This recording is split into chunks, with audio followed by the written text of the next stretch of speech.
Good morning, good evening to all esteemed guests who have joined today for this special keynote and very important and very relevant talk organized by Partha Ghosh Academy of Leadership at Indian Institute of Technology, Kharagpur. In the capacity as the chairman of this academy, I welcome you all. It's my immense pleasure to welcome you all to this evening and this morning. Before proceed to listen to the keynote speaker, Professor Partha Ghosh, I'd like to brief you all about this unique initiative that has been taken up at IIT Kharagpur. We started this academy officially, we will say, is inaugurated in December 2021.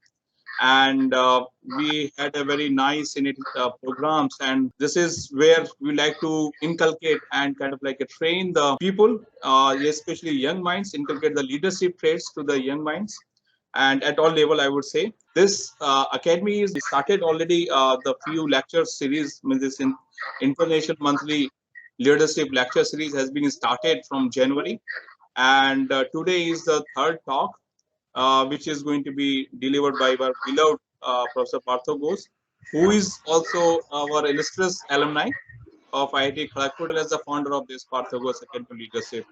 With this brief introduction, I would like to request Commander V.K. Jetley to share his few thoughts. He has been since beginning of the journey of this academy, and then further request to Krishnan Khanna ji to introduce our speaker for today's talk. So, Commander Jetley ji. Thank you, Shailendra Vashne, for inviting me to say a few words. Yes, let me tell you, everybody, though some of you may be attending this talk for the first time, this is the third one. The first one was on 29th January. The second one was on 20th February. And today on 29th, we are having the third one. The first one was by none other than one of the great ministers from India, Shri Suresh Prabhuji, who had so many ministries, a very learned person, an international authority on so many areas.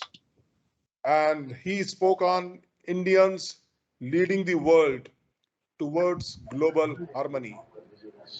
Unfortunately, despite so many of us talking about global harmony, the global harmony keeps evading us. And that is our topic today, what Partha Ghosh will be talking about. And actually, the crises have been happening in the history of the humankind from long back, ages, thousands of years. Even Lord Krishna couldn't stop the Mahabharata war.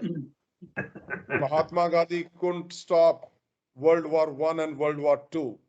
So who are we? But Partha Ghosh is going to try today, if he can put some sense in the minds of the global leaders today. Our second talk was on 20th February by another glorious figure from IIT Kharagpur itself, R. Gopalakrishnan, who happened to be the director of Tata Sons, the vice chairman of Unilever, and he's a great authority with 17 books he has written. I really admired. And he keeps writing for so many newspapers. So our efforts are always to present you the top leaders. And today we have Partha Ghosh. I'm not going to introduce him because that is what Krishnan Khanna ji will be doing. But I'm really delighted that we have taken off.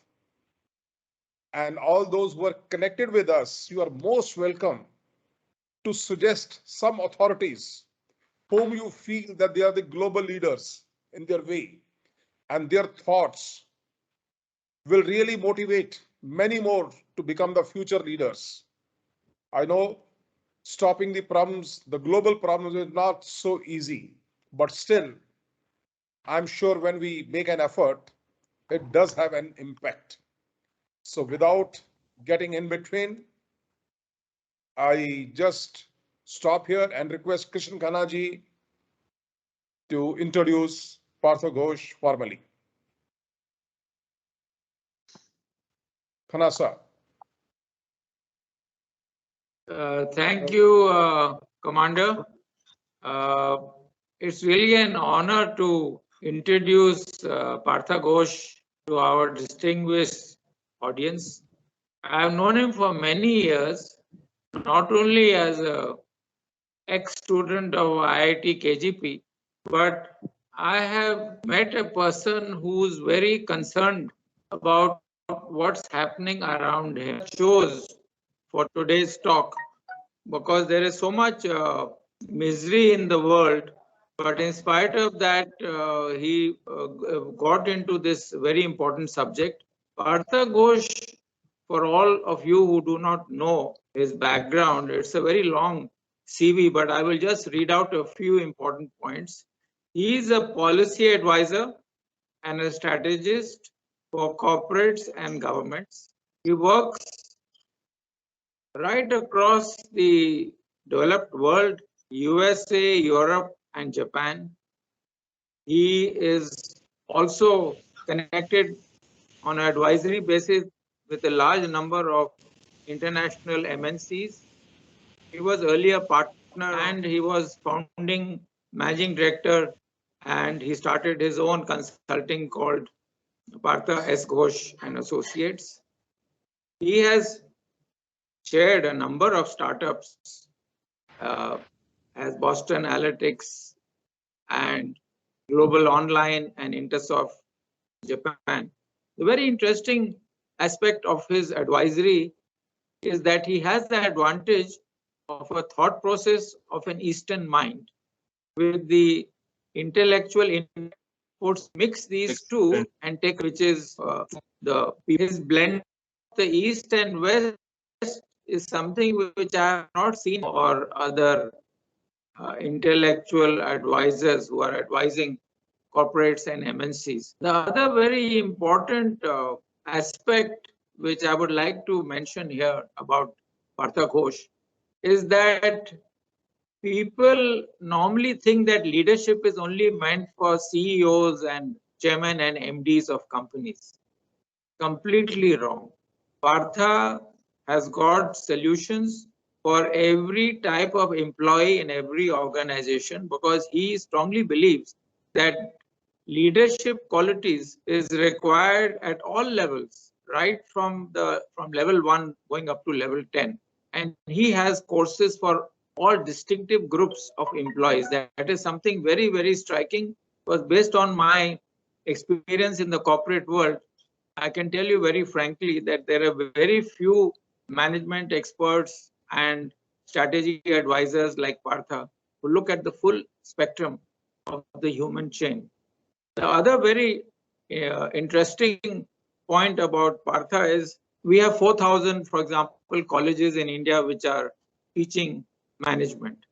We have 4,000 engineering colleges, polytechnics, IITs, and all that. But leadership is something where you can draw from that knowledge and implement it. You see, because implementation of management, implementation of knowledge will only happen if you have leadership qualities.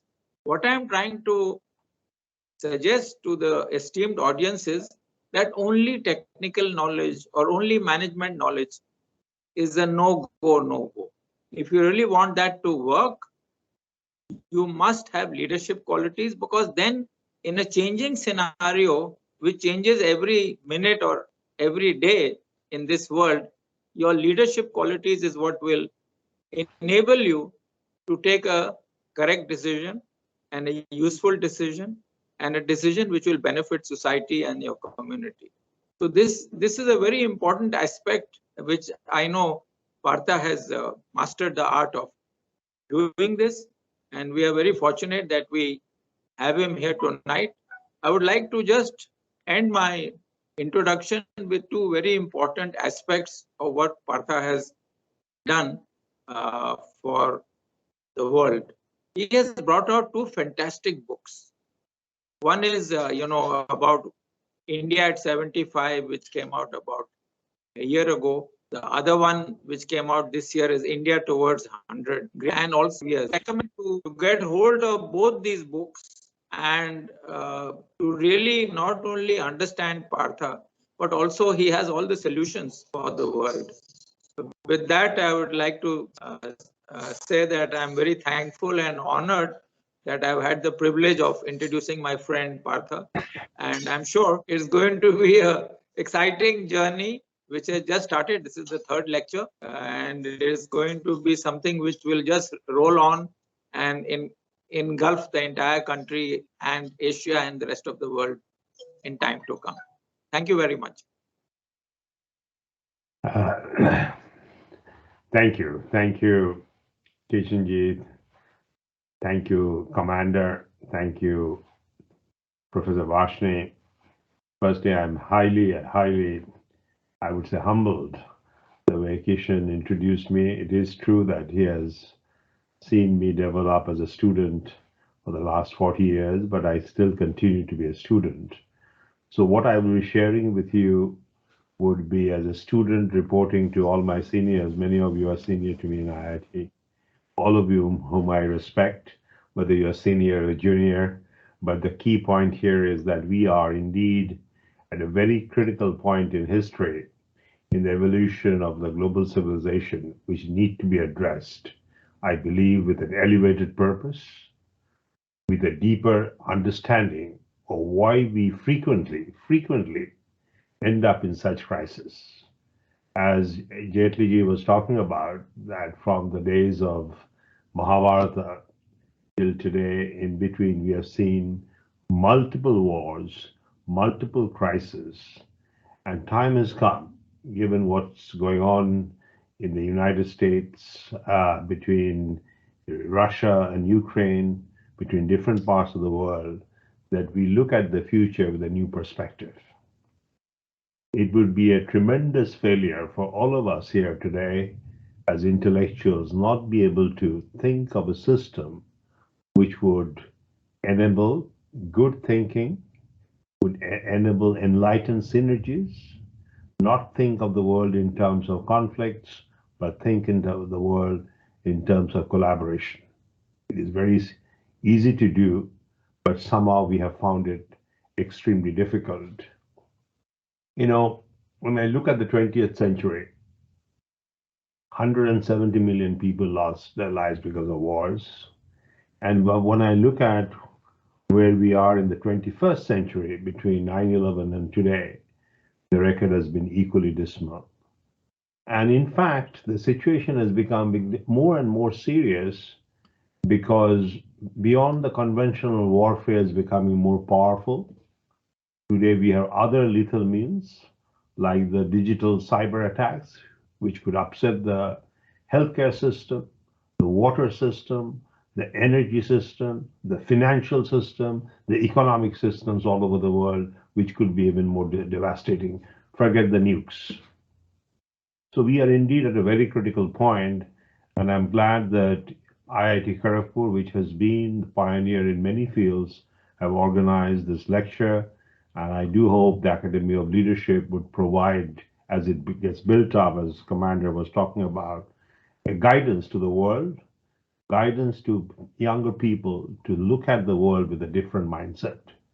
So I think this crisis indeed is very sad, but at the same time, it gives us an opportunity to think in new terms and see how we could ensure that we could come up with a concept, come up with a framework which will uncover new type of leadership that the world is desperately looking for. And that's why we are here today. Now, I must say that when you look at the world has become significantly complex vis-a-vis where we were during the Second World War. We have more nuclear weapons.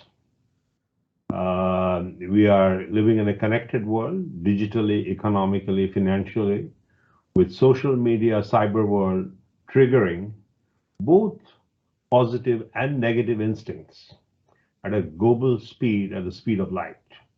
Any negative instinct could spread at the speed of light and can upset the global balance. So the consequence of any further escalation of the current carnage that we are seeing in Ukraine, in the center of Europe, could truly be devastating. And I think it is our responsibility to take the role of a leader, to see what could we do to make a difference. And all of you who've attended, I could see some of you have already played very, very important roles in life, but at the same time, you are at the youngest point given the rest of your life. So the question is, how do we move forward with a new spirit of youthfulness to create a new spirit of engagement? So first we have to recognize we are indeed at a very low point, and how different constituencies have responded so far to the current situation, I feel, is my very personal feeling, has exposed humanity to subpar ways we are governing the world. Clearly, deficit of leadership is becoming increasingly apparent all across. So we must reset. And what I'm saying, we have to learn how to move from zero-sum to plus-sum game towards a more enlightened dialogues to reach a more elevated state of being, and most importantly, becoming, of continuously seeking higher state of engagement, enlightenment. The good news is this morning, just before we began, I got a call from, so happened for a friend of mine in Washington, D.C., that the Ministry of Defense in Russia has announced they're going to reduce military activities near the capital city, Kyiv, following the discussion this morning after the Istanbul engagement, when people met in Istanbul from both Russia and Ukraine. I hope it is true, but that's good. Maybe because we are having this meeting, there has been some indications of positiveness already brewing in the minds of people in Russia, particularly, and Ukraine. And obviously, the politicians and the government machinery in Turkey are extremely proud of what they have been able to achieve in terms of Putin agreeing to meet with Zelensky and hope with the hope something positive would come out. So as I begin, at the outset, I want to make 3 points so that you could appreciate where I'm coming from. First, I do want to dedicate this lecture on behalf of Indian Institute of Technology, Kharagpur, on behalf of India, where IIT is located, to the people of Ukraine, and in honor of Ukraine's President Volodymyr Zelensky, and the soldiers who are losing their lives from both the nations, Ukraine and Russia, and reporters and supporters who are in the middle of this devastating carnage, which I believe is a product of myopic, limited understanding of how emotions evolve, cultures revolve, dissolve, evolve again, within and across borders, often drawn by a few to meet selfish objectives, often with incomplete perspectives, distorted logic, and defective tools. And what I am noticing, that all of them are at play: incomplete perspective, distorted logic, and defective tools on both sides of the engagement. Both sides of the engagement.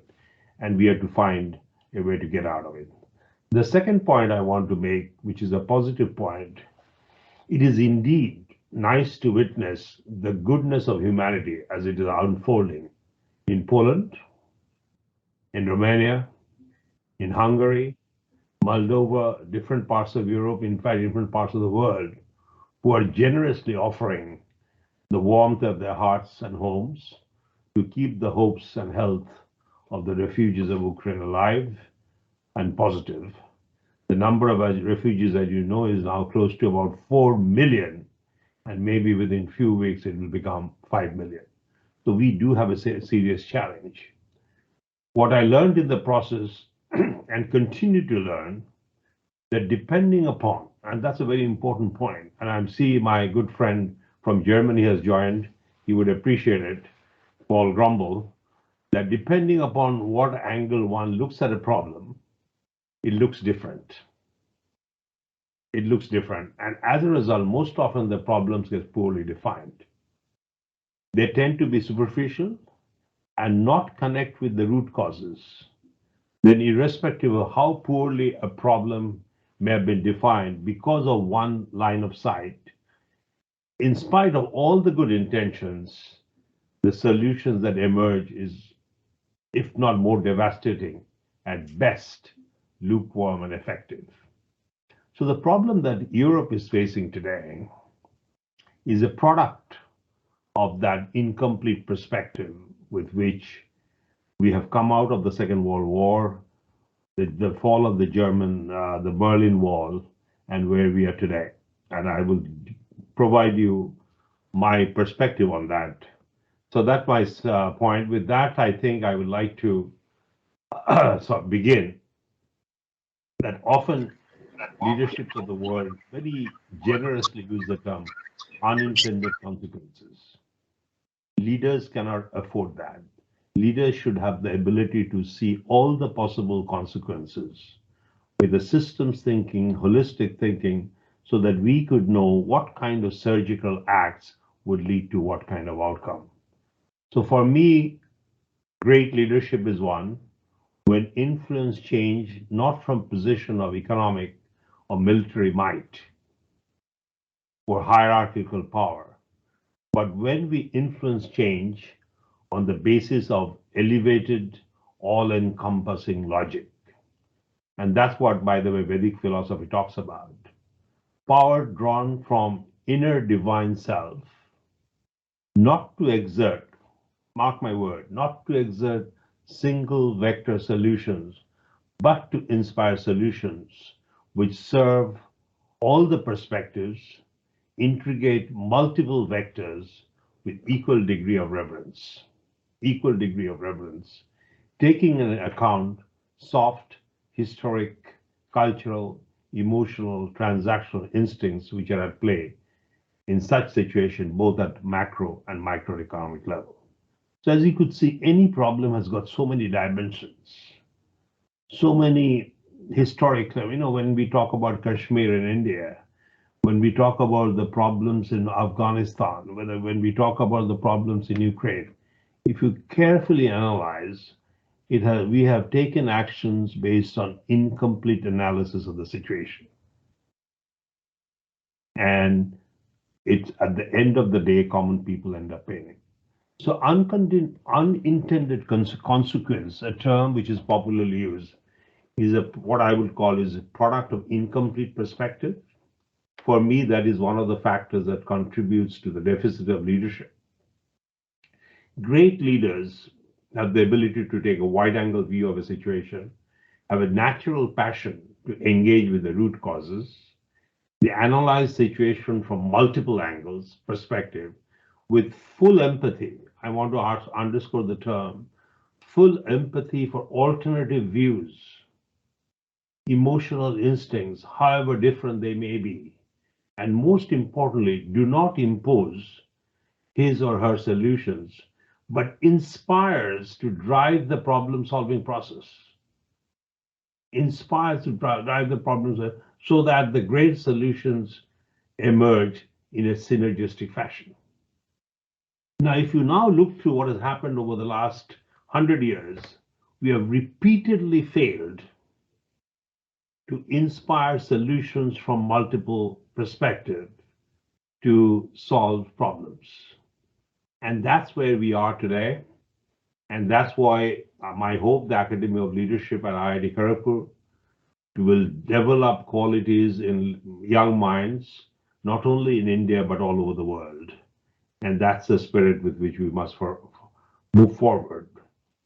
So what I have done is to analyze what I would define leadership is all about. And then what I would like to do is to basically answer few questions to understand how we must come out of the current crisis in Europe and in the process create a new paradigm of development of our civilization. Now, before I do so, I want to make a couple of very philosophical points which I have cherished in my heart, thanks to all my friends with whom I worked. Like I see Dr. Paul Grumble is here. He and I have talked about these issues for 3-4 decades in Germany, sometimes over lunch, sometimes over dinner. With many others, I've discussed such problems. And I think I want to draw on those. What are the lessons that we have learned? During moments of crisis, we do observe and experience always two sides of humanity. as we are seeing today, the positive side in Poland and Romania and Germany and all over the world where people are hosting the refugees, and the negative side, which we are seeing unfold in Russia. And most often, unfortunately, the negative side overpowers the positive side, and in the process damages the innocent and richer gifts of nature. We ultimately solve the problem, but after a lot of damages. And what is particularly concerning, most often, positive side of humanity becomes visible in reaction to, very important point in leadership, be proactive, but positive side becomes visible in reaction to negative instincts, sometimes too late. Rarely we have observed how the positive side proactively keep the negative side under check. We have rarely seen that. It only appears when we see the negative side, or even better, to keep the negative instincts not to surface at all. Not by force, but by inspiring goodness in situations, even when the signals of negative inclinations are feeble, less visible, or less audible, by defining what I call enlightened synergies between different perspectives. Now, if you look at the situation today, and how did we get into this situation, we need to really go deep into how human mind has worked.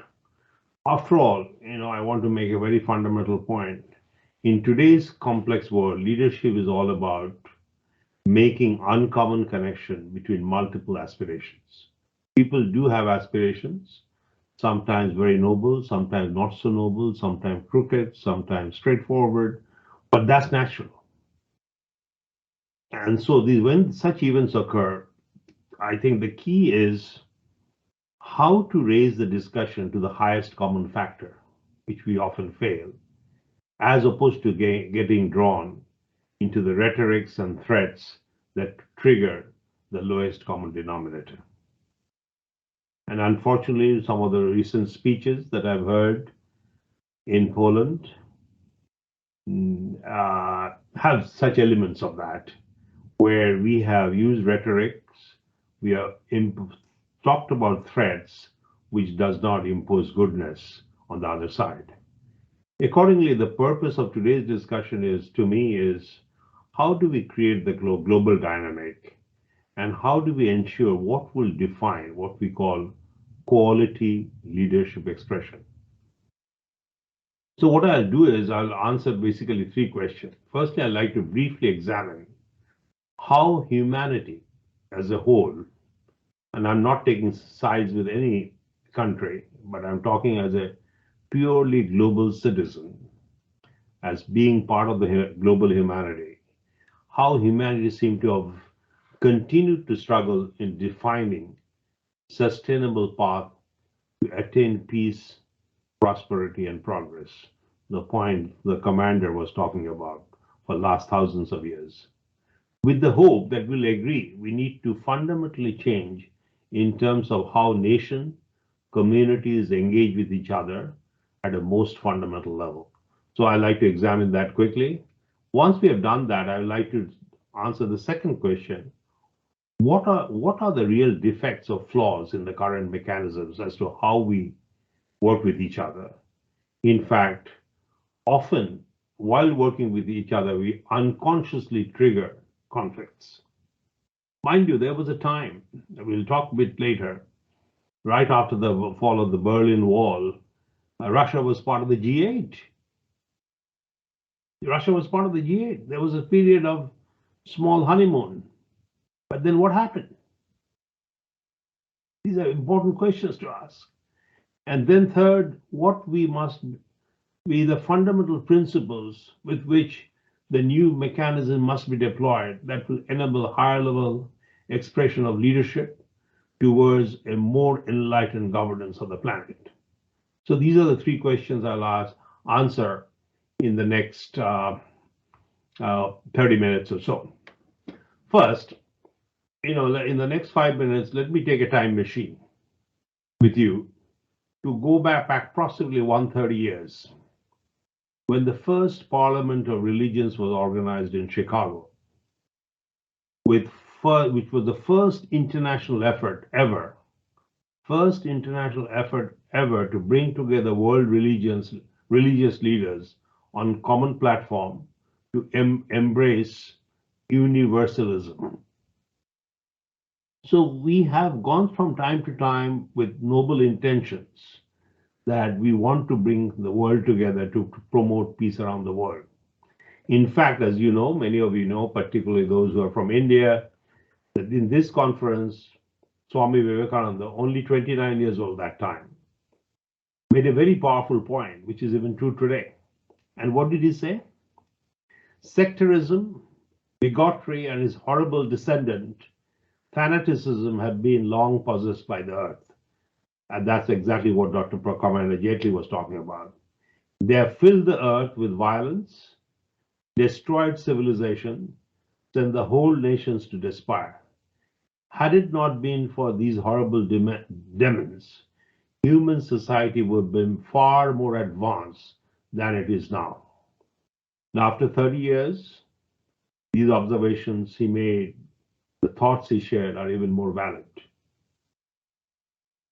Because that's what he said 130 years. And you know what happened in the last 130 years. We faced two major world wars. In fact, in 1899, many of you may know, the first international peace conference was held in Hague, in Netherlands. For why was it held? For settling crisis peacefully, preventing wars, and codifying rules of warfare. While during the same time, by the way, between 1886 and 1908, because of Belgian-Congo War, in that period, 8 million people in Congo lost their lives. So on one side, we are demonstrating the good intentions, but the language has always been a bit, I would say, off, in the sense we are talking about how to settle crisis peacefully. So we are assuming that crisis would occur as opposed to saying how to avoid crisis. So that is one thing to keep in mind. But then, as you know, after this International Peace of Conference, the World War first happened between 1914 and 1918. 20 million people lost their lives. What did we do? The League of Nations was formed by the victors. Again, by the victors, very important. Was everyone on the table? The people who won the war was in the table. After, in the Treaty of Versailles in 1999, it was signed to avoid wars, guarantee peace to humanity and security. But at the same time, while this was going on, between 1915 to 1923, Ottoman genocide was close to about 3 million people in around Armenia, etc., in the Ottoman Empire. So as you know, in 1939, Germany, Italy, Japan left the League of Nations, and League of Nations became basically ineffective. And in the process, a war happened, the Second World War, 60 million people lost their lives. And then what happens? We again create another group of people, which we call the United Nations, which was established in April 26, 1945. Now, since the establishment of United Nations till today, how many wars have happened? Korea, Vietnam, Middle East, Arab-Israel crisis, partition of India, and you can go on. And my calculation says we lost close to 50 million people in wars and conflicts, and many more millions were displaced. So this is telling us something, that on one side, we come together, we announce peace, we announce we'll avoid war, but we keep drawn into wars. Why? And my theory is that our design of such mechanism is flawed. The way capitalism has spread and affected different aspects of political, geopolitical life, what does it capitalism say? Adam Smith's basic point was power of self-interest, survival of the fittest. So obviously we're saying the self would fight with another self. If there are two players, one would survive, survival of the fittest. Obviously, the whole concept has to be re-examined, and that was maybe the second part of my discussion, that why the current mechanisms, call it United Nations, call it the alliances, NATO, the rhetorics and the sanctions that we are being used are not working. Mind you, I mean, sanctions have been used against Iran, against Russia, against Venezuela, against Korea, but nothing has changed. In fact, Korea, 2 days ago, launched a major missile. So as you could see, leadership is not working. There's a fundamental deficit where what our intentions are and what ends up happening, there's a disconnect. And that's not leadership. So let me try to get to the second question, why it is not working. And I would like to go very deep into it with you. If you look at a philosophical level, the basic construct of the organizations like League of Nations, like United Nations, so any kind of alliances that we form, there are a lot of different groups around the world, is based on a fundamental belief in our inner conscience or maybe our subconscious, that evolution is based on natural law of selection. Competitive instincts are natural. Survival of the fittest has shaped the evolution of life. Some lose, others win. Winners define the rules of the next play. Others feel like as outsiders or struggle to belong. That has been the dynamic. That has been the dynamic which we have to understand. We have increasingly embraced that society's progress by unleashing the power of self-interest, and conflicts are natural possibilities that we have to face time to time.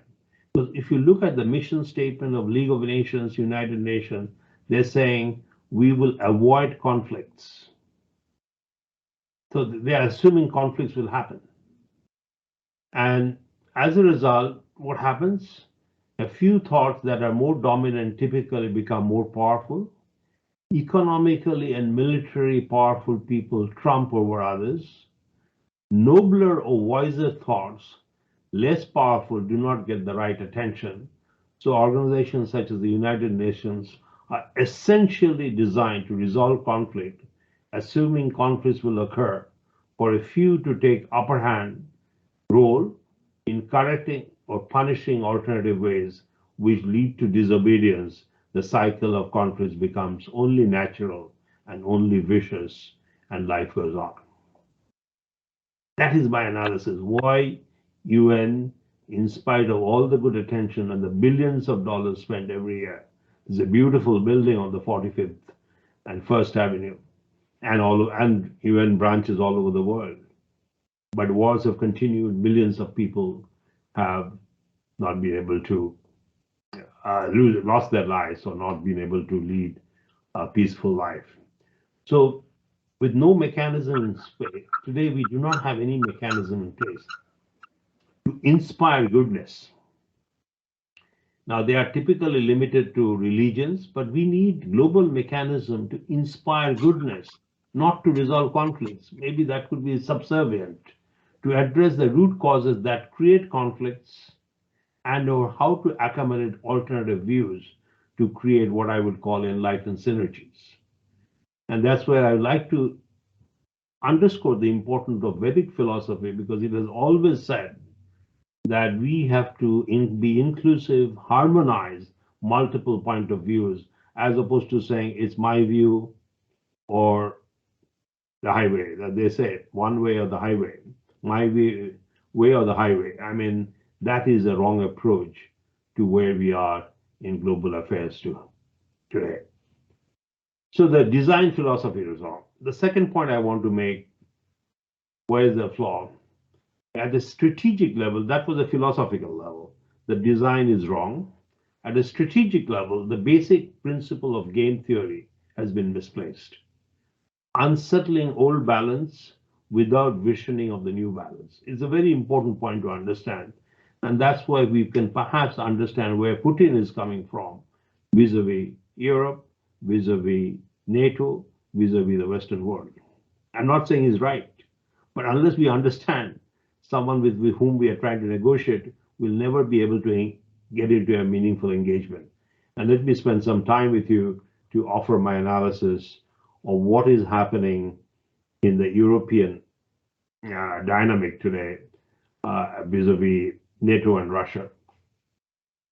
As you very well know, that NATO was established by 12 original founding member states, which we call the North Atlantic Treaty, which was signed in Washington, D.C. in 4th April in 1949. Article 5 of the treaty clearly states if an armed attack occurs against one of the member states, it shall be considered an attack against all members, and other members should assist the attacked member with armed forces if necessary. So the whole concept is about attack and defense. Its purpose was to secure peace in Europe, to promote cooperation among its members, and guard their freedom. All of this in the context of, very important, in the context of countering threat posed by that time the Soviet Union. Now, what I find interesting, in response, what did the Soviet bloc do? In 1955, the Warsaw Pact was formed, as you know, by the Soviet Union with 7 Eastern Bloc nations as a collective defense in response. Keep in mind, in response to NATO. Both sides' mindset is increasingly suspicious of each other, conditioned to counter likely wars as opposed to building collaborative relationship.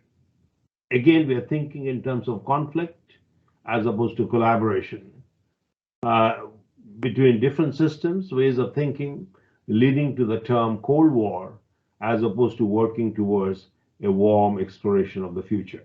Mark my word. Cold War, we'll live with the Cold War. We will keep our missiles pointed towards each other to maintain the balance as opposed to working towards a warm exploration of many problems that the world is facing. Now let's go deeper. During the Cold War, arms race was at play. Somehow the uneasy spirit of peace was restored in Europe, but which was basically the balance of power was at play, while more than a dozen of conflicts, which is very important, continued all over the world. East Asia, as you know, South Korea, Southeast Asia, Vietnam, Cameroon, Cambodia, South Asia, India, Pakistan, struggles, Middle East, Africa, and quite frequently, what happened during this war? The two blocs took opposite sides. So while there's a peace in Europe, the sides were taking, perhaps participating in the conflicts all over the world. In place to help it to resolve conflicts, the two blocs escalated conflicts. Tensions between two blocs surfaced as wars in different parts of the world, like a virus of tensions between East and West spread all over the world. So that's a struggle. Now I'll go another step deeper. Now something very interesting happened, which my friend Dr. Paul Gumbel was very much in limelight that time. During the night of November 9th, 1989, what happened? Something fundamentally changed. With the dismantling of the Berlin Wall, a barrier that has symbolized the Cold War for 30 years disappeared. By October 1990, Germany was reunified, which is good, triggering the swift collapse of the Eastern European regimes. On December 1991, Gorbachev resigned and the Soviet Union republics got dissolved. The former Cold War adversaries lifted, good news, diplomatic restrictions a new world started emerging, and the START agreement, which you guys are familiar with, was signed, which is START standing for Strategic Arms Reduction Treaty Organization. That's where I felt a decent honeymoon began. The dating between the two powers, Russia, began. Beginning in 1994, Russia joined the discussions, and the group became the G8.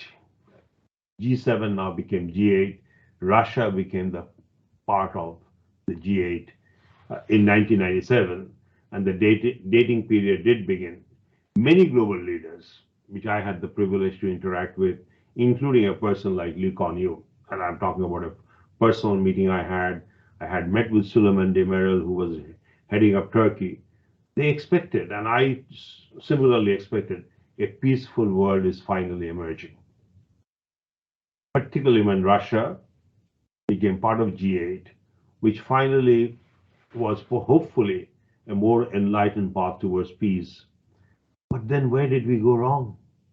What happened? That is the question we have to answer. And that's where the game theory comes into play. After the Cold War, after the Cold War was over, what did NATO do? NATO added 14 new members between 1999 and 2020. A treaty of 30 nations was formed, as Russia on the other side is still adjusting to the collapse of the Soviet Union. So the balance was there, one side collapsing, the other side became bigger, and that was poorly managed by the West.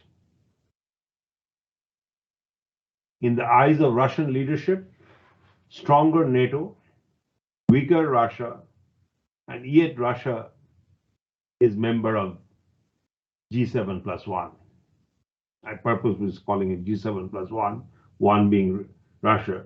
So deeper instincts within Russia as a result, I would imagine, no one has spoken to me about, became increasingly uncomfortable. For wanting to be allies who were adversaries before, signals of adversarial equation perhaps began fermenting within the future leaders of Russia. That time Putin was very young, he was a member of the KGB, but he's looking at the world a bit differently. Then on one side, we are trying to become friends. On the other side, our quote-unquote adversary, NATO, is becoming stronger. What is going on? It's a natural question to ask. So if we wanted peace, we should have asked the game theory that was at work during the Cold Trade War, what would be the game theory of the future? I'll spend some time. I call the game theory was misapplied. If peaceful existence was the ultimate objective of stronger NATO, in turn of the millennium, instead of rebuilding and making NATO bigger, perhaps the purpose of NATO should have been re-examined in the context of Russia becoming part of G8, in the context of think of how to deal with the Commonwealth of independent states, which are the Eastern European nations, not really bringing them closer to NATO, neither saying let's form the Soviet bloc, but to create a harmony of multiple different aspirations. That did not happen. That's where I personally feel the United States lost a great opportunity to create a significant more harmony. And instead, what happened, that you all know, something fundamentally again changed in March of 2014. Russia precipitated international crisis when it occupied Crimea and Autonomous Republic of Ukraine. So what happened? Obviously, Russia dropped out of G7. Russia was asked to leave G7. And in the process, a new dynamic of struggle emerged between Russia, quote unquote, NATO, or the West. So that is the second problem. The game theory was properly misapplied. The first problem was there was a flaw in the design of how we try to deal with conflicts. The third problem, see how we have created one after another. The tactics based on sanctions have become tired and blunt. As I mentioned earlier, sanctions have been tried continuously, and it is obviously a power of the rich. If you're economically rich, if you're buying and selling, you have that power to exert on the poor or to the adversary. And we continue to work with sanctions, which unfortunately did not work well even today. In fact, if you look at the last 4 weeks, as sanctions were inched up, the Russian missiles started moving more and more towards western part of Ukraine. The good news today, apparently, the ministry has announced they would be open to talks with Ukrainian leader Putin, and Zelensky would meet. So that's good news. But as you could see, the sanctions have continued to be very blunt and perhaps have become very tired. The US record of sanctions on other nations have rarely worked, as we have witnessed in North Korea, Iran, Venezuela, Russia. So I think we have to think of sanctions in new terms so that indeed we could be significantly more surgical in dealing with these difficult moments. So in short, I would say sanctions are not only ineffective, they have often undermined, if not upset, US allies, impoverished common people, because sanctions are not really working for Europe, though Germany and other European nations have agreed to the sanction.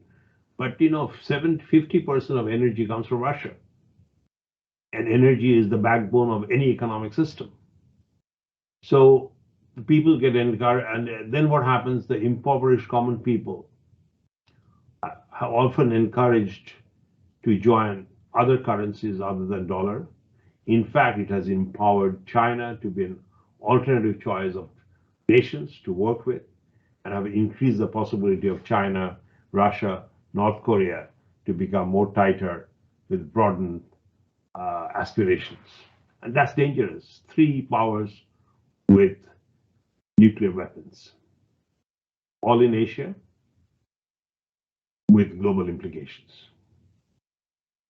So in fact, today, while protecting the expanding interests of NATO, China, and Russia, and several African and South American nations are forming interesting alliances, which will further complicate the world, a new type of geopolitical economic disorder, not order, might emerge, which will make the future even more complex. So my second part analyzes that we have to change all the instruments, whether we are talking about sanctions, whether we are talking about game theory, or whether we are talking about the philosophical construct, are flawed. So then the next question is, what should it be in the future? And I would like to offer my humble thoughts in the next 5 minutes, and then we could have a discussion to see how we could perhaps begin a process of change in the world. What could be the role of Indian government? What could be the role of the academy? What could be the role of various governments around the world to create this new world?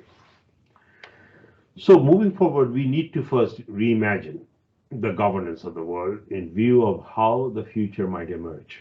See, one thing where we often go wrong, we design systems based on what has happened in the past without thinking what might the new world look like. So we have to first understand what might be the new world like, and then understand the flaws that we have had in the past design, and then come up with the fundamental principles of the future architecture. And that is, to me, leadership. So you first must realize that there's a need now, right now, that we have to shift from what we have often viewed as zero-sum game, that some win, some lose, as if the world is zero. If you take away from someone 2 pennies, someone gains 2 pennies. We have to switch to plus sum logic. And that's a very different kind of logic. And that's where I feel Vedic philosophy has a lot to offer to the world. With German philosopher Max Muller often talked about that And Toynbee has talked about that Vedic philosophy has to be taught in every school, in every colleges, every universities around the world. And that would be perhaps the role of the Academy of Leadership. So let me now get to the first point. Now, when we think of the future, we must realize at a fundamental different level what is changing. Technology that we are living in is that we are in an interconnected world. So we cannot think of A versus B because we are all connected digitally. We're seamlessly connected, enabling free flow of information, free flow of imagination, free flow of thoughts. If they're good, they have a tremendously positive value. If they're negative, they can upset systems dramatically, which I call the cyber attacks. But that's one aspect of the world. Second, physical borders, and Singapore is a great example, Switzerland is a great example, are less relevant. How big the country is, how much land we occupy is becoming less and less important because wealth creation has become dependent on knowledge base, knowledge economy, imagination. And many small countries, whether we talk about Sweden, Norway, Switzerland, Singapore, they're small nations. They're not fighting wars, but they're doing extremely well economically. Now, if you look at India as a collection of 100 Singapores and 20 Swedens, we can look at the world a bit differently, making each of these entities successful in a knowledge-based world. Borders become less important. And the third point is perhaps very important. As we have begun the space exploration, thanks to people like Bezos and Musk and Branson and many others, is getting commercialized. Humanity is coming together. It is no longer fight for borders between each other, but we are thinking of the third dimension, a vertical dimension, space exploration as humanity. So that from technological point of view, purely from technological point of view, this is a tremendous opportunity to think as one humanity, which Vedic philosophy has always preached, one humanity. On the other side, if you look at the challenges that humanity is faced today, we're talking about climate change, we're talking about increasing wealth gap, human migration, shrinking supply of natural resources, and need to develop a circular economy on a global scale, because we have to learn how to recycle, and that too have to do on a global scale. So the need to think as one globe, as one humanity, from technological point of view, as well as the challenges the world is faced. I'm not talking about wars anymore, purely from the progress of humanity. It is important that we find a new design, and not a design which was designed after the Second World War, design which will shape the 2200. Design would be sustainable for the next 500 years. So there I would like to offer you 3 points as we looked at the flaws along 3 dimensions, philosophical, strategic, and then we talked about operational sanctions, etc. What are the equivalent of that? I think the philosophical construct of any organization which is dealing with the global issues, should be based on laws of evolution, laws of nature that are not competitive but collaborative. There are a lot of laws where you see the collaboration between species have helped development of nature, the fitness of nature. So instead of thinking of survival of the fittest, we have to think of fitness of nature. Very different thinking. That we have to think of the fitness of species which come together, which will enable enlightened synergies, not necessarily to resolve conflicts, but to proactively minimize and eliminate possibilities of conflict. Very important point. And we did not have such organizations where we are enabling enlightened synergies. We discuss conflicts. If you look at the United Nations discussions, we are always voting against an idea, for an idea. There's always 10 on one side, 15 on the other side. We are basically created mechanisms to create divisions. Very important point to keep in mind. Conflict resolution should not be the primary objective. It should be subservient. Of course, conflicts would occur, but if we promote enlightened synergies when conflicts occur, it should be subservient to create to the plus-sum logic, as opposed to creating zero-sum logic. Very important point. In order to do so, we need to develop a new leadership framework, which a framework, and that's where the Academy of Leadership at IIT Kharagpur becomes extremely important. It is for the globe. It's located near Hijli Jail, which is the right place to locate. Accommodate multiple views, leadership who could accommodate multiple views, however different they may be from the view I might have. Enable coexistence of multiple economic, political, cultural systems. If I'm living in a capitalist system, I do not have a right to criticize socialistic system. That is a choice someone has made. But to find, instead of rejecting alternatives, how to synergize possibilities between different paths.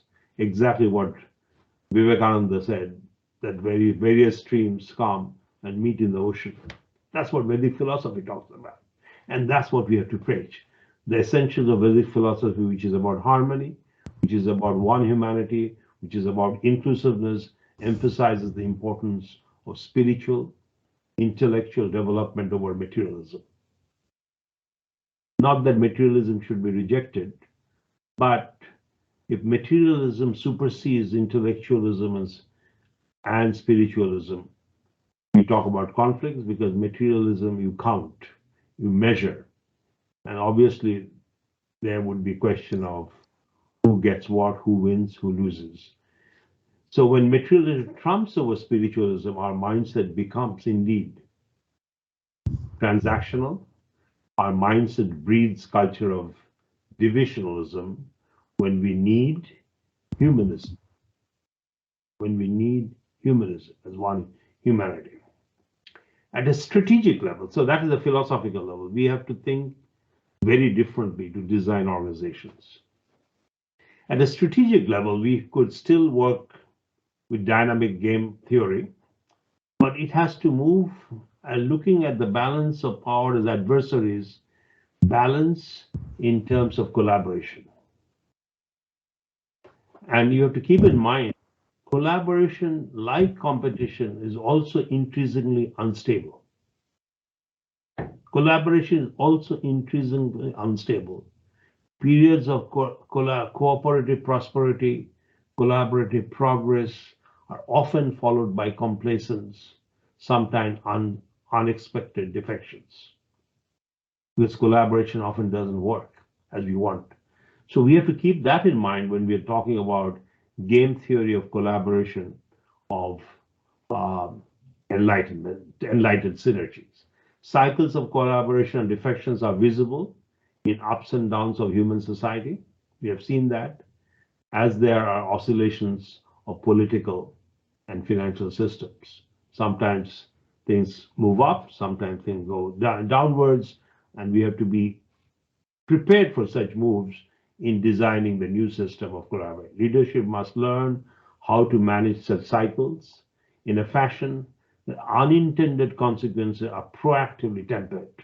We use it too generously. Well, that was an unintended consequence, as if it's not my responsibility. A good leader have no opportunity to say sorry. A good leadership should be able to understand the cycles, understand the broad picture, and in the process design mechanisms to have things working. So we have to learn in the Leadership Academy, particularly how to practice compassion and collaboration and nurture what I would call altruistic instincts to become enlightened. And that, by the way, what used to be taught in Taxila and Nalanda. And we should feel good about it. It is there. But unfortunately, we are not practicing today. It was all about enlightening the spiritual base to seek physical and intellectual expansions. So it reminds me of an ancient Indian sage. With that, I will start moving towards the end of my talk. Nagarjuna. All of you have heard about Nagarjuna. He laid out, if you and the world wish to attain unparalleled enlightenment, and which we all do, his roots are altruistic aspiration to enlightenment, firm like the monarch of mountains, compassion reaching all quarters, and wisdom not relying on duality. Very important. A versus B. Wisdom, if I may add, should be based on our ability to fuse multiple streams of thinking, be they be intellectual, political, cultural, economic, or spiritual. And that is missing today in our universities, in our schools. That how do people fuse ideas, bring ideas, however different they may be, to create more enlightened state? And that's where I think we have tremendous opportunity to make a difference as we move forward. While with such philosophical strategic, chances of conflicts will significantly be reduced. That I can almost bet on. But should they occur, leadership should work with wider set of policy tools, not be limited to economic sanctions. I'm going back to that, because they create problems for the world. Think of the sanctions today. With the energy prices going up, who is suffering? The poor people in Africa, because the fertilizer prices have gone up. Energy prices have gone up.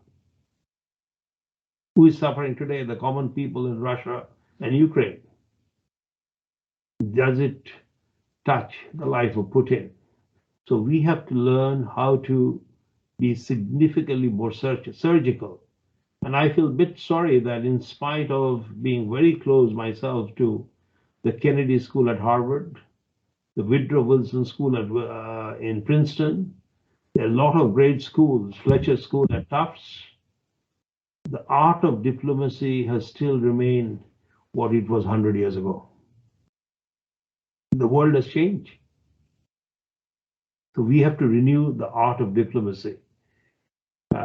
And that's where we would be able to come up with more surgical tools so that should problems occur, we know how to deal with it. Firstly, we should create a system, that's my main point, where such problems should not occur, because I'm using the word enlightened synergies.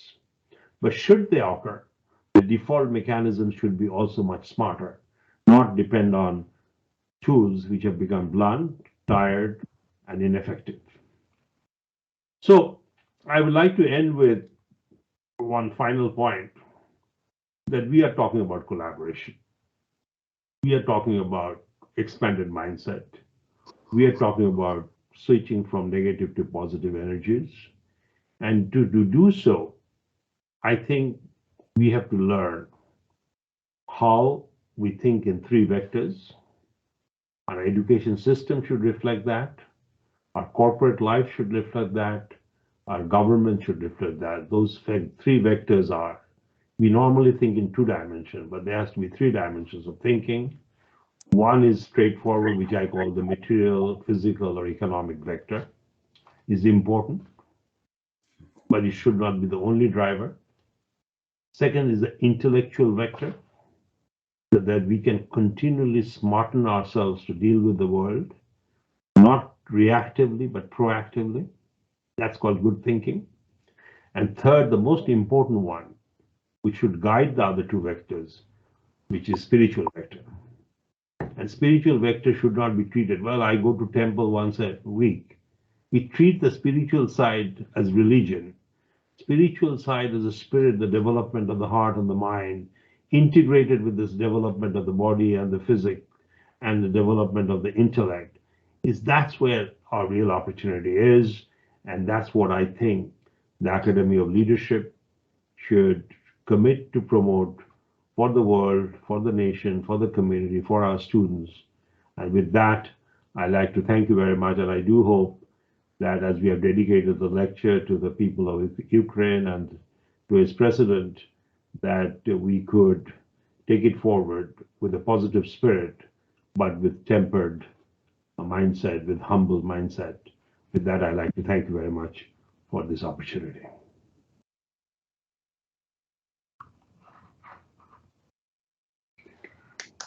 Thank you. Thank you very much indeed. Thank you very much, Partho.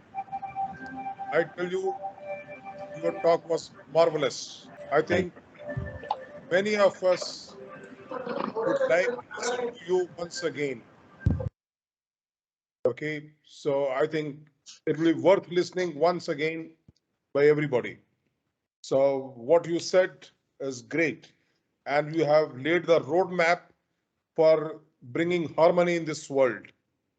So I'm really grateful to you. Varshneji, you please take over. Yeah, yes. So I think now this talk is open for questions. So we are opening up. So can I Sir, ask something? yeah, sir. Yes. Yeah. May Rahul Ji, please go ahead, sir. I Sir, thanks a lot,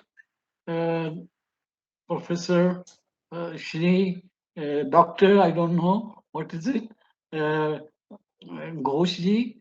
I happen to be a retired professor from IIT Kanpur, a colleague of Amitabh Ghosh, who has been a director once at Kharagpur. Well, do you think that as far as various crises are concerned, United Nations has not performed its functions satisfactorily? What's your opinion, sir? Very good question. I personally feel what it could have done and what it has done, there's a huge gap. There's a huge amount of, we spend a lot of resources to support all the executives of United Nations. But I personally feel that if they should have been a level of 100, they have perhaps performed at a level of 40. And it is not their fault because the executives, the way it has been designed, does not really allow them to engage with the problems in a proactive fashion. Because until and unless someone brings to the problem, they cannot begin the discussions. And once the discussions begin, typically the most powerful of the members have opinions, and then people take sides, and in the process, the problems do not get resolved. So I think, yes, I would agree that what it could have done or what it could have achieved if it was structured to say that UN would meet once a year or 3 times a year to bring in people, poor or rich, they will all have equal voice.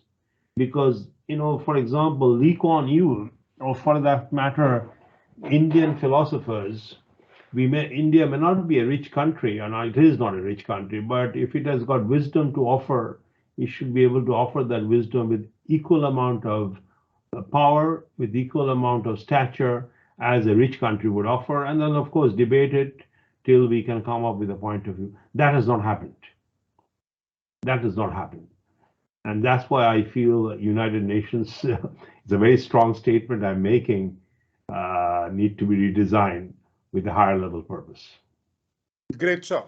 Sir, we have a question from BK Singhal-ji. BK Singhal-ji, please. Thank you, Commander Sahab, and must thank Dr. Ghosh for enlightening, let's say, sweep through nearly 150 years of philosophy. I think what you are leading to is very fundamental question of tolerance, patience, and understanding between various sections, which you believe and we all believe is very clearly lacking. And that's what is happening even at the United Nations level. I think the other factor, Dr. Ghosh, which comes to my mind is the religious divisions which are taking place and which are somehow creating uncalled for hatred amongst the communities. And I say that with little bit of conviction because I'm a partition boy. You may balance everything what you have said, but this new animal or this new monster which is emerging, how do you tackle? Of course, one answer is economic development, when people would start believing that religion is economy and we should have a quality of life to make money or employment, etc. So let me say, question to you is, have you thought about tackling this new monster, please? Thank you. I think it's a very good question. I'm so glad when Kishan Khanna talked about the two books. The book that, the second book, which I did not really write, is a composition of my lectures over the last 30 years. But in the part D of that book, I do talk about that economic development without the backbone of spiritual integration, not as a religion, but as a key driver of higher quality thinking, as a key driver of compassion, as a key driver of collaboration, is incomplete. And I think the science of economics, and I'm very glad one of my good friends, his name is Dr. Kaushik Basu. He was advisor to the Indian government. Now I think he's teaching at the Cornell University. I invited him to join this meeting. But he fundamentally believes that the whole capitalistic system, driven by the thoughts of self-interest, which is what Adam Smith talked about, is not really working. It is only working for people who can know how to serve their self-interest and become rich, but the gap between rich and poor increases.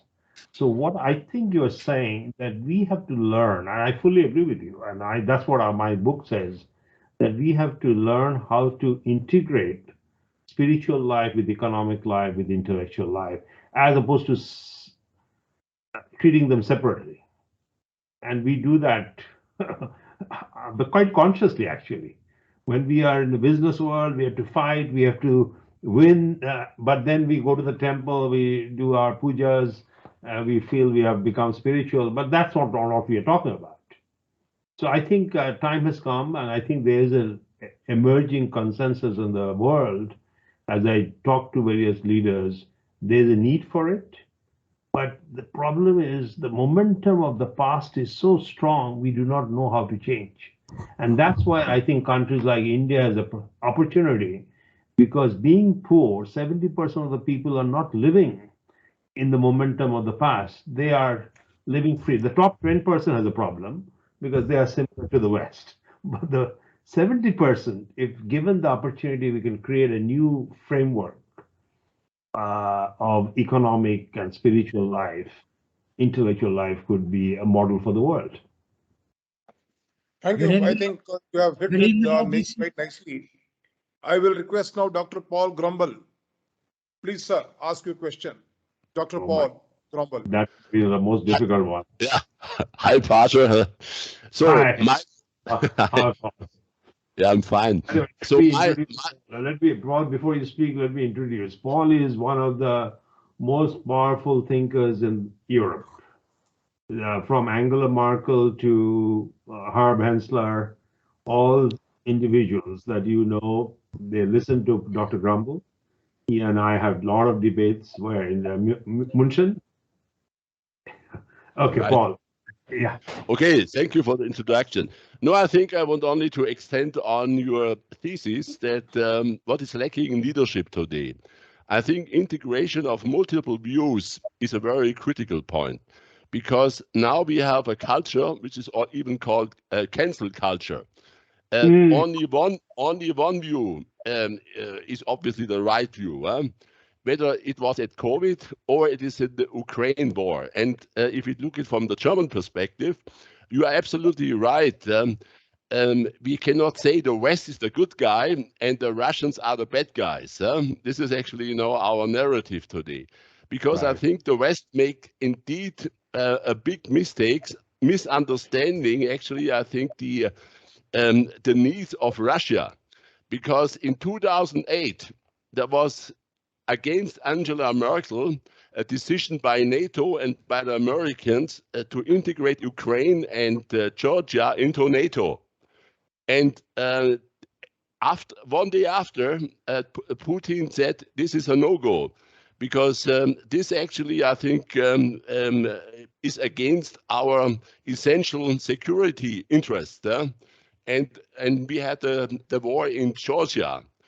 And now, actually, I think integrating Ukraine in NATO, integrating Ukraine into the European Union, and also providing a liberal democracy after the Orange Revolution was, in my opinion, the root cause of this conflict. And therefore, I think the real country to blame are the Americans, because actually, I think with these three mistakes, NATO expansion, European expansion, and bringing a liberal democracy into Ukraine, was absolutely a recipe for this war. Therefore, having a buffer state in neutrality, I think it's great, because part of what happens to the Americans if China is moving to Mexico or to Canada militarily, would America this accept? No, it wouldn't, indeed. And therefore, I think the next focus we should go to Taiwan, and also think, what should be the position of Taiwan in the future? Maybe it should be also neutral, because if America moves into Taiwan, this actually would jeopardize the vital interest of China in the end. And I think Switzerland and Austria, which are neutral, live very happy life, even Finland in the end. And therefore, I agree we should have multiple views, and we should actually fight against this cancel culture idea, because if you have only one truth, then actually I think bad things happen. So I agree completely what you have said here. Thank you. Thank you, sir. Partha, I think let people ask questions. You reply them at once, because number of questions are there, raising hands. Okay. So Okay. you reply in one go. The next one I'm requesting Anil Kakodkar. Anil Kakodkar, please ask your question. Yes. Quick one, short one. Thank you. Well, first of all, I must thank you for this wonderful lecture, very profound thoughts. I was just wondering, clearly leadership is important, as you have highlighted, and we must, by way of our education processes, grooming of societies and all, develop leadership. But there is still a challenge, and that challenge is whether the leader will be accepted as a leader.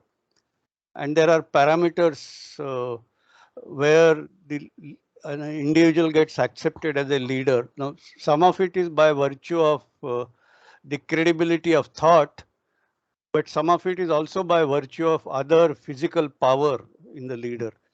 So now, in that context, is there a way in which we can leverage technology? For example, we talk about artificial intelligence. Now, I know I'm talking about a very complex problem, but at least one can start attempting this. And the point is, I think many of these problems is, we believe in a leader, and maybe even if we are not able to visualize something, the leader is able to visualize, and we believe in the leader, and say then we all rally behind the leader. So the problem or the challenge is to be able to see beyond. See, all of us can see my immediate gain, immediate loss, benefit. But is there a tool, is there a way in which we can make people, common people, lay countries, if I can use that term, to see beyond? And, for example, when you talk about war games, you exactly do that. When you talk about different games, you do that. So progressively, if one can develop, these are the days where simulation or power of simulation is growing day by day. So based on, of course, the value system, based on the qualities of leadership that we must imbibe, based on the relative effects of good and bad, all these things are extremely valid and have to be factored in. But if there is some tool where we can help people see beyond, not tomorrow, but day after tomorrow, Got it, sir. will We have that got help? many people asking questions, sir. Quick one, sir. Larry Kaufman, please go ahead. Larry Kaufman. Can you hear me? Yeah. Yeah. Yes, sir. Do you want to answer that first, the question before first? Quick one, sir. Quick one, sir. I think I will give a answer this together as All together. Commander is saying. I'm taking notes. Anil is very dear to me. Anil's questions are always profound. So Anil, I've taken notes. So Larry, please go ahead. Sure. Thank you, Partha, for this very good lecture. I'm still learning a lot about leadership. So my question, I want to follow up on the fact or on your discussion of organizations that are ineffective in solving world crises today. So I think there are two key functions of any organization. One is decisions and how they're made, and the other is implementation of the decisions. Now, if we look at the UN, we see that the decision-making, first of all, the rules are unclear on votes. Is it majority rules? Is it collaboration or what? And then you have veto power. So the most effective decision-making should be collaboration. But do you believe that with hundreds of countries with different thoughts and views in an organization that we could ever arrive at a collaborative decision? Thank you, sir. Dr. V. Rangaraj, please go ahead. Dr. V. Rangaraj, are you there? Okay, if you can't unmute, I'll go to the next one. S. Priyadarshi. This is Rangaraj. Yeah, please go ahead, Rangaraj. We have met before many times with C.D. Ramchandran. Can you tell me, Partha, in the last 15 days, several world leaders have visited India. Does India have a role in this war to go ahead and talk to the leaders in Soviet Russia to stop this war? Can India take the lead? What is your view? Okay. Okay. Sir, please note down later on together. Priyadarshi, S. Priyadarshi, next question, please. Good evening, Dr. Ghosh. My question to you is, what is the necessity of having NATO at all once the Cold War ended? If I'm not mistaken, Russia had in fact applied to join the NATO and was rebuffed by the USA. Okay. Next question by Ram Krishna. Ram Krishna, ji, unmute and please ask. Mr. Ghosh, my question is, do you see any emergence of non-aligned kind of movement again? Because it's now becoming more multipolar world and more resource intensive kind of initiatives everywhere, what we see in Africa or Far East or Asia. So do you see any role of non-aligned movement again? Okay, thank you. Dr. Jerry Brightman.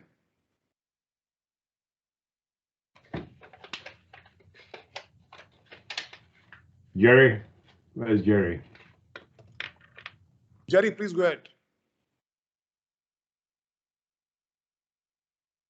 Maybe it's not Unmute, there. unmute, sir, unmute.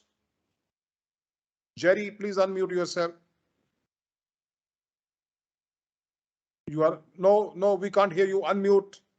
You're still muted, Jerry. You have to unmute. No. Unmute. Okay. Meanwhile, Professor R.V. Raja Kumar, Director IT Bhubaneswar. Yeah, Dr. Ghosh, very illuminating talk. Thank you very much. For thousands of years, the philosophies have evolved, and certainly we have our Indian philosophy. And then Gita also talks about, describes this philosophy in a slightly different context. With the philosophies evolved so much, and mankind too evolving, societies too evolving, still the ultimate and sustainable solution for happy life on this globe is alluring. It seems it is never forthcoming. What does it mean? Does it mean that under given circumstances Okay. we have, is the solution suboptimal and different from what the doctrines speak about? Thank you. Thank you. Thank you, Professor Raja. Next, I see DN Khurana. Please ask your question, sir. DN Khurana. Hello, thank you, Dr. Partha. Dr. Partha, my question is very fundamental. I'm sorry, my video won't be working. I'm in the hills somewhere in North India. You very elaborated in your opening part of the talk, that the human history has been full of conflicts and wars. If I may go into a little more, the human development has actually resulted from conflicts and wars. The development of human beings as a humanity. The world having become so shrunk, global, as we call it, a global village, an impact of anything happening anywhere has got an impact over the other. And the original theory that you said, survival of the fittest, and the need today for the resources to pick up from wherever they are to make themselves fittest. Everybody wants to be the fittest. Pardon my saying so, but is it really possible that the philosophical part of it or the spiritual part of it, that we will ever be able to get the world, which is so diverse today and yet so interacting, to come to a point where there will be no wars? So may I suggest your second alternative, that the mechanisms that we have today, say the United Nations or such agencies, are so designed that wherever the conflict starts, we can't probably stop it, but wherever the conflict starts, they have the power, the execution or the implementation to stop it. Would that not be more practical than hoping that we can teach our people? Because when we teach our people, say in the academy, your academy, people, when they'll hit the world, the real world, they'll say, my God, we were told this, but it is not so. Thank you. Thank you, sir. I've got Arvind. Mr. Arvind, please ask your question. Sir, just one question. In your opinion, how do you think the war will end? Will they come on the table and decide that it was a wrong thing? Or will one country declare its supremacy? And another question is, when will it end? Just a guess. Thanks, Arvind. Tridi Besh, please ask your question. Tridi Besh. Mr. Tridi Besh. Please go ahead. Jerry is back. I'm back. Hi, Partha. Yeah. Can you? Yeah. Hi, Yeah, I can Partha. hear. This is Go ahead. Tridivesh here. Yeah. Yeah. Okay. So, because as you know, I'm into the sphere of agriculture. So, my question is: do you think the conflicts like this will, as it is creating significant disruptions in the global supply chain, will it will it create a new paradigm for agriculture and possibly create an impetus for more localized access of food, and that might have a different dimension in the overall global food landscape? Thank you. Thank you. And this last question, Mr. BB. It says BB. I can just read his name, Mr. BB. Please ask the question. Hello, Professor. So I very interesting talk. I have like one concern, convincing Americans like Western that they don't believe the system, the capitalism which they develop and on which they are running this whole world, and convincing them that Vedanta or Vasudhaiva Kutumbakam type of system is more harmonious. Do you think it's a very challenging task? And second, like pandemic, we have not discussed about the pandemic recently. Even the German Chancellor in WTO, they oppose the IPR for the mRNA vaccine, and pandemic is still not over. So I think Ukraine is just a localized conflict between. It's like a European call, but pandemic still is ongoing, and all over the world people are dying, and still people are not agreeing to give a waiver on IPR of mRNA vaccine. So, do you Thanks, think Preeti. how we will do for this? And the last Thank question you. I received on my WhatsApp is from Sanjay Chakrabarti. He says, why the role of core values in and across organizations engaged as think tanks or in conflict resolution not being actively discussed, which is most important and fundamental driver according to him. Please go ahead, Partha, now with your. Yeah, Jerry, I've got Jerry want to Yeah, make it better. Yeah, please, Jerry. Can you hear me okay? Yeah. Yeah. Okay. So Partha, just a recommendation. Usually I sit back and listen to you speak. This time I decided to take a lot of notes, and at the end I kind of summarized all my notes together, and decided that there was so much in there that maybe through IIC or your school or through Tufts, your speech should begin as a keynote speech from which we should have 2 or 3 days of discussions, because there were many things that you said that I definitely agree with. In the beginning, you talked about good intentions, collaborations, unintended consequences, and then you used the magic word for me, which was systems thinking, that if we, from an academic perspective, one of your vectors, if we could do more in systems thinking, which is very different than our traditional thinking. And you know, we have a mutual friend in Dr. Peter Senge. Senge says that the future lies in the leader's new work, which should be developing organizations that learn. And the key value in that is to think more systemically. So I definitely agree. Dr. Gromwell talked about the integration of multiple views. Doing systems thinking allows for multiple views. One last thing I want to mention. You know, Partha, last week we had a big event at Tufts, and we called it an immersion. And we were talking about creativity and innovation. And I did one small exercise. This is to Anil's point when he talked about we should rally behind the leader. And it's a little bit of a different perspective. I had an exercise where 2 teams had to build a castle. And I told them I wanted to be a beautiful castle. And you have 30 minutes to build the castle. And everyone went to, and 50% of the prize money that I was going to give would be for the beauty of the castle, and then the marketing plan and the sales plan. After 25 minutes, I said, you know what? We're wasting too much time. Instead of competing, I'm calling for a collaboration, and you have 15 minutes left to complete one castle, one design, and so forth.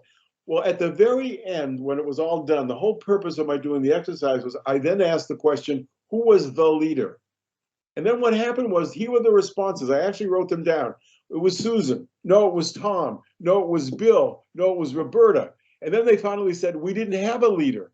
And that was the idea I was trying to get across, which is it's no longer in the hands of one leader. And we shouldn't be talking about it following the leader per se, unless we're in a country like Russia.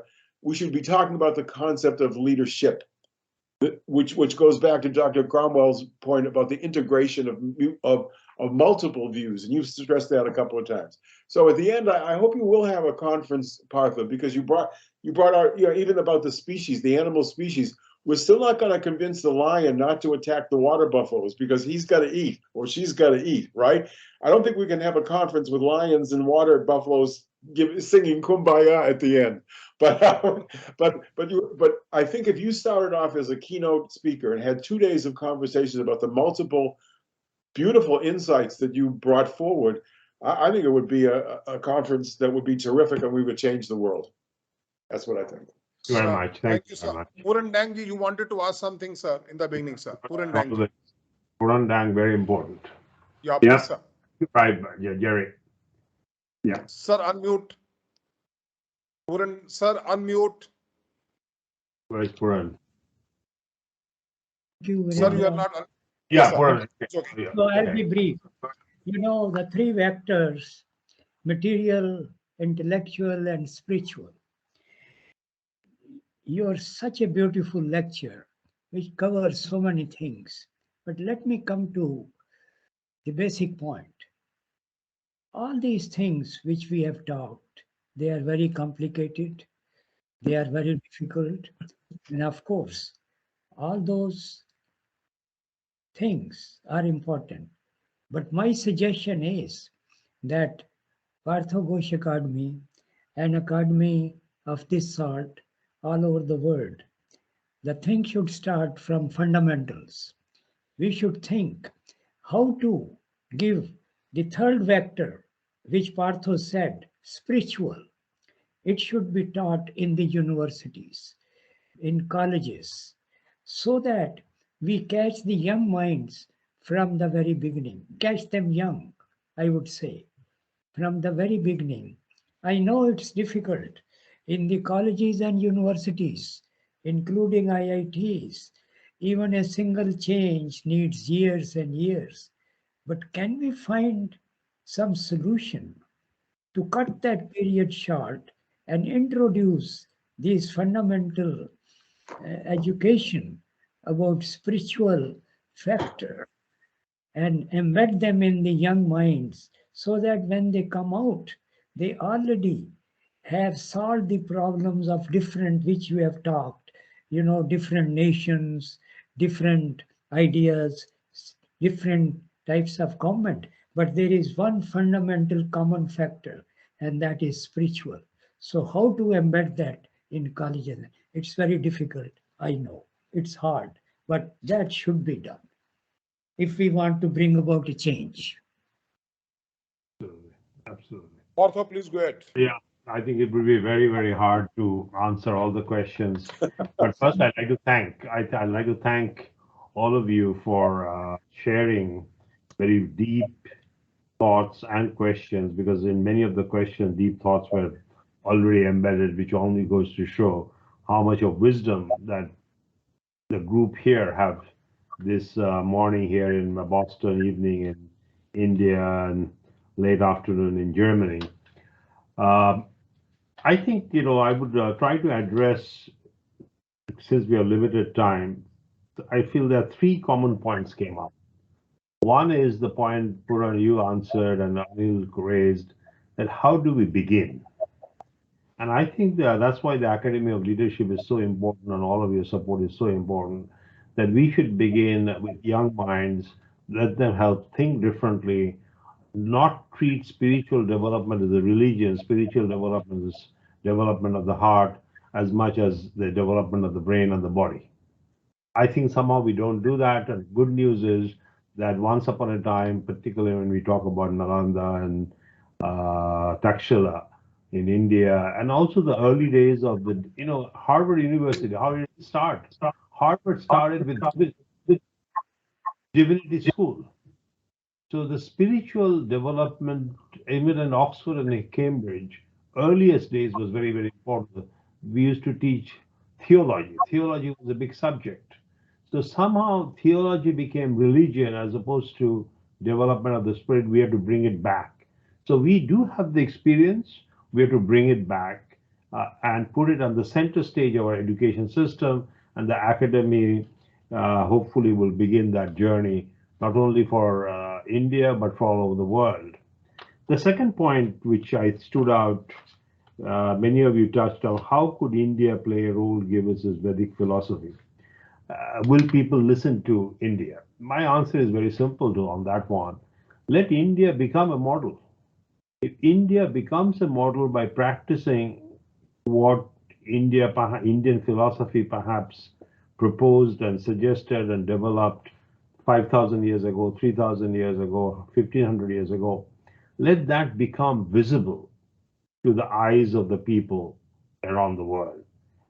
No point talking about it. If we just talk, you're right. Why should people listen?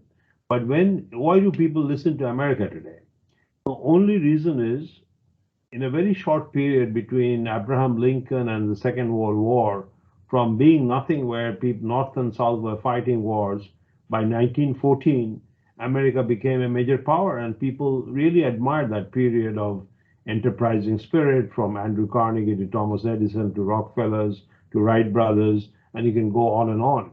So America earned that stature based on the American system, and people all look up to the country, used to look up, and now I think the stature is changing a little bit. Now, India has to practice the Vedicism and make India a model, and then the world would look up to it. So that is, I think, was a common point between 2 or 3 points that was raised between Ramakrishna and others. Then the third point which stood out, which my friend Paul Grumble and Jerry Brightman talked about, this conference is extremely important, what you suggested, Jerry. And Jerry, I'll give you the responsibility on behalf of IIT and Tufts and MIT, all the universities that I deal with, because you are a very dynamic person. By the way, people who do not know Jerry has been all over the world. He has been teaching the subject of leadership for the last 30 years, and everyone who goes to Jerry's class not only build castles, they build the world. He starts with castles, but then they create the world. So Jerry, we would do the conference. I think world needs it. We cannot chicken out by saying, well, this conference is over. We, with help of Commander, by the way, we are very lucky to have Commander because he commands. We will encourage him to command a conference, Commander, hosted by the Academy. And I will make sure that we do a 3-day conference. I don't know how it will be structured, but that is required. Because otherwise what happens, we have good meetings, good ideas, but then they get diffused. We cannot allow that. So that is the second point. And the final point I would make, which is a very powerful point, which Tridivesh made. Tridivesh made a very powerful point. I do not want that to get lost. Because 70 to 75% of the people in the world are still in the rural communities. And they are the ones who suffer the most when wars occur. All of a sudden, price of wheat goes up, price of fertilizer goes up, price of potato goes up, and whatever they earn, if they earn $100, they spend $90 on food. So if the price goes up, but the earning comes down, they are the ones who suffer. So I think the model that Tridivesh's company is defining, I would like all of you to help Tridivesh. He has developed a model which is multilingual model, which helps the farmer to take advantage of the local conditions to grow crops with global knowledge. Because in the cloud, suppose there's a Punjabi farmer in Punjab, and there's a Chilean farmer who speaks Spanish, but they talk in their own language and gets translated by the cloud and artificial intelligence. So the best practices around the world could be shared. What a powerful concept. And Tridivesh, unfortunately, you are sitting on it. Your time has come. We would all help you to make this technology the mainstream change in the world, because you can change the life of 90% of the people. And that I think should be one of the programs the Academy of Leadership could take up. In the process, the Academy could make some money. In the process, the Academy could grow. And in the process, we could create multiple outposts all over the world. And Commander, I would again suggest you command us, we will do it. I mean, Commander, by the way, is very well known in Indian Navy.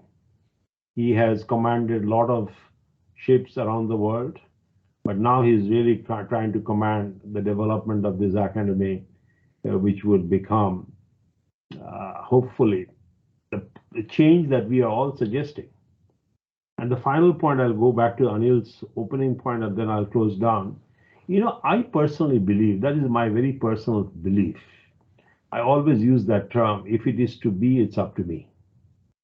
So if each one of us believe that, as opposed to saying it's his problem, her problem, they don't understand, but we own it ourselves. And fortunately, we have great thought leaders in this meeting.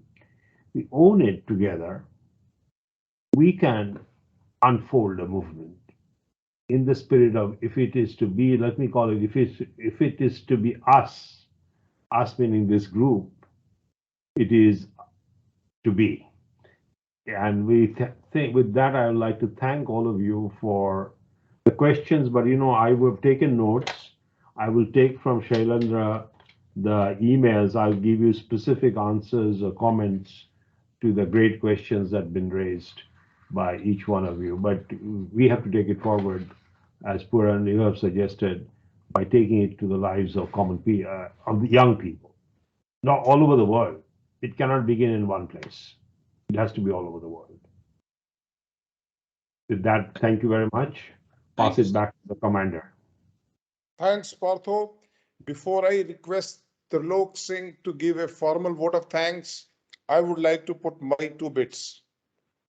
When we are talking about the harmony, I would just like to tell all my friends, and particularly who are non-Indians, that in our home, when we worship in the morning, we say, Sarve Bhavantu Sukhinaha, Sarve Santu Niramaya.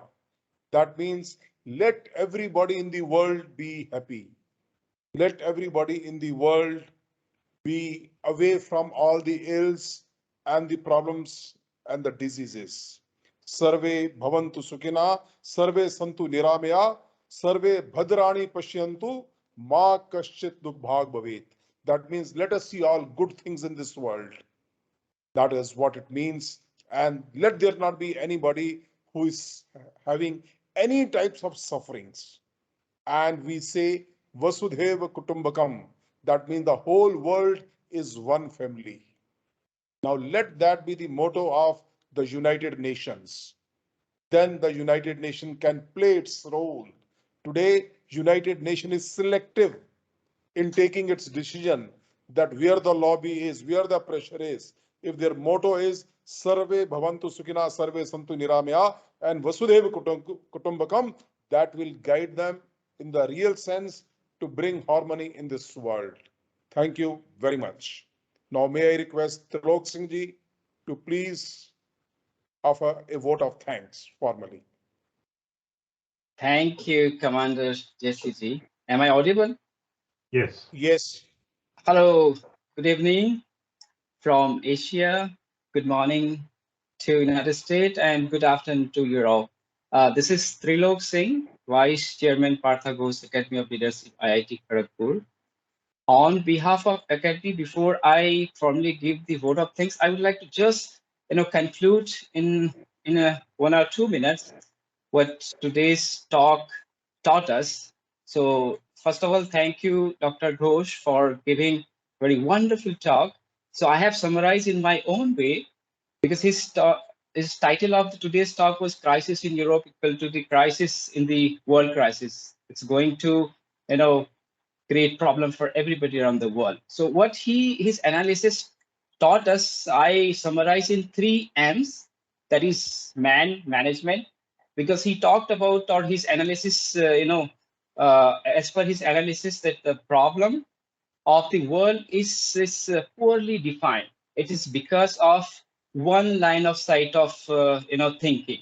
If we think holistically, this might be solved in a better way, so that there will not be a deficit in the world. Second thing he talked about, or he analyzes that the money, because he talked about the formation of UN, and it was not able to fulfill its objective, because the conflicts still exist around the world. So money cannot play a big role, but sometimes, money is the key factor. Third one is, as I'm a scientist, I see, molecule is the most powerful things. As Dr. Ghosh has rightly pointed out that, we make missiles by using these molecules, and we said these, we position these missiles towards different countries to neutralize the cause and effect. So this is not the way of development, or this is not the way of a great leadership quality. So if we really wanted to go further, he talked about philosophical and statistical ways. So which I personally feel that these are the two key points from today's talk, is we have to think philosophically, as well as for the development, for the betterment of human being, we should think statistically. So with this, I would like to thank all the guests, those who have joined across the globe of Dr. Partha Ghosh's lecture. And from the academy, I would like to thank IIT Kharagpur for giving all the possible facility to us to organize this one. And thank you very much. Thank you. Thank you. Thank you very Thank much, you, sir. Thank you. Partha. Thank you, everybody. Thank you very much. So there's Thank the you. one raise hand, Mr. Kunal Chandar. Okay, Yeah, here. let's have the Kunal Chandra is there. Yep. Kunal, please. Thank you for giving this opportunity. Just only one observation. The topic as suggested, that is going from zero to some sum. So rightly spoken that zero is basically the non-alignment movement which we are going ahead, and to some sum is that this Professor Commander has suggested to show the leadership at the UN level with all this Kudukum and showing the what you say, passion to the world, what India has already earned with that. That is my observation. How do you have narrated so well? Thank you. Thank you very much. Thank you. Before we log off, maybe we can have one photograph, because everybody can switch in the camera. Oh, let's have a photograph. Jerry, yeah. Yeah, Jerry is Sanjay going to- Chakravarti, you want to ask something? Are you there? No. Okay, let's have photograph. Just switch on your videos, everybody. Just switch on your videos so that we see your smiling faces, and bow our heads, say namaskar to you. So I'll just take a click screenshot and think all say cheese. Cheese. Thank you. Yes. Okay. Thank you very much. Thank you very much. Good Thank you very much evening. for Good joining this morning. fantastic talk. Thank you. Thank you. Thank you very much. Thank you.